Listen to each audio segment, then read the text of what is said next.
हमारी हुकूमत के ख़िलाफ़ 3 दफ़ा लॉन्ग मार्चेस हुई।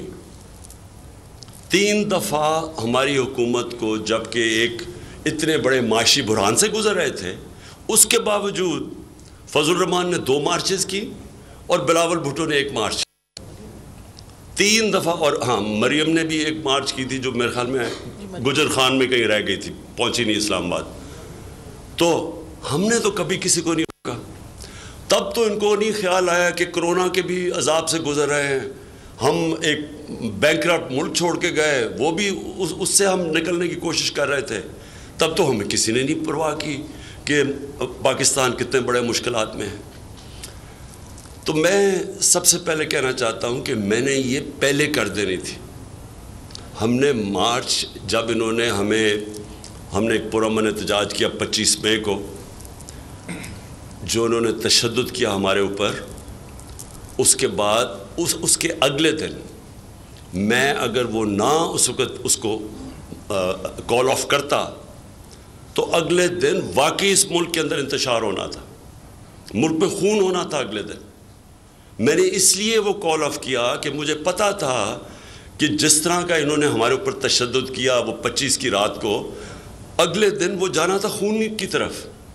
तो अपने मुल्क को निकालने के लिए कि इंतशार ना हो और मुश्किल, मैंने उसको कॉल ऑफ किया। जब इन्होंने कहा कि जी हमारा मजाक भी उड़ाया, हमने सिर्फ अपने मुल्क की खातिर नहीं किया।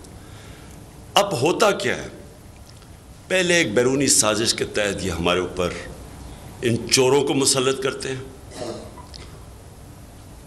25-25 करोड़ रुपया दे के ये लोगों को ज़मीर ख़रीद के हमारी गवर्नमेंट गिराते हैं। सिंध हाउस के अंदर नीलाम घर बना होता है, इलेक्शन नहीं ऑक्शन होती है वहाँ इंसानों की, हमारी गवर्नमेंट कराते हैं। उसके बाद हम पुरअमन मुजाहरा करते हैं तो ये हमें वो जुल्म करते हैं, घरों में जाके लोगों के ऊपर जेलों में डालते हैं, जुल्म करते हैं।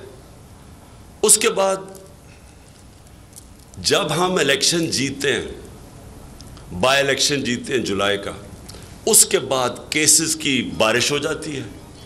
मेरे ऊपर कुछ 24 FIRs कट चुकी हैं, दहशतगर्दी की FIR कट चुकी है। 2 दफ़ा मुझे जेल में डालने के लिए, पकड़ने के लिए पुलिस आ गई।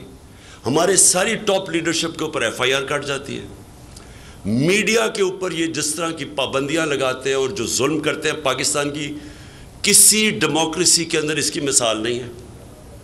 जिस तरह इन्होंने सहाफ़ियों से किया है, जिस तरह इन्होंने इमरान रियाज को पकड़ के बंद किया दड़बे में, उसके ऊपर तशद्दुद किया, जिस तरह इन्होंने एयाज अमीर को ह्यूमिलिएट किया, जिस तरह इन्होंने समी इब्राहिम उसको जलील करने की कोशिश की, साबिर शाकिर मुल्क से बाहर भाग गया।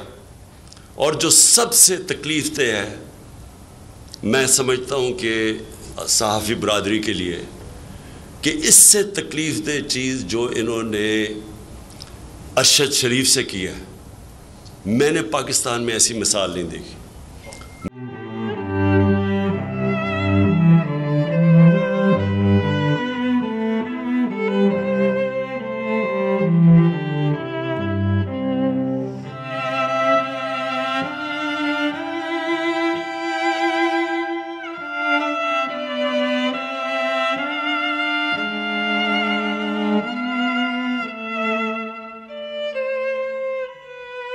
सबसे ज्यादा व्यूज, सबसे ज्यादा रील्स और सबसे ज्यादा रेटिंग के साथ बोल अब भी नंबर 1 पोजीशन पर बरकरार।